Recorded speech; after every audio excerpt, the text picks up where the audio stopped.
దేశ భవిష్యత్తుని మార్చగల శక్తి యువతకే ఉంది. అటువంటి యువత భవిష్యత్తు నేడు అంధకారంలో ఉంది.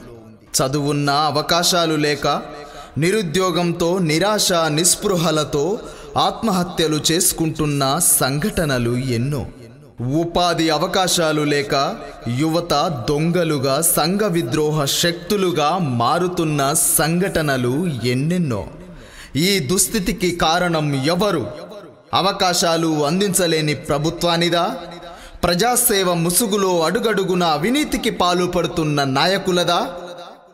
మిమ్మల్ని నమ్మి భవిష్యత్తు నాశనం చేసుకుంటున్న యువతదా?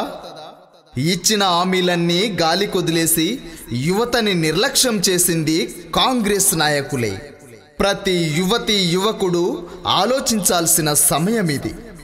యువతకి ఉద్యోగ ఉపాధి అవకాశాల కల్పనకి నిరంతరం కృషి చేయాలన్నదే నా అభిమతం.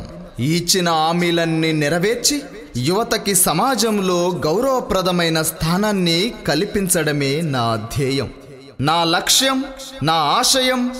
యువతకి ఉపాధి, యువతకి ఉపాధి, యువతకి ఉపాధి.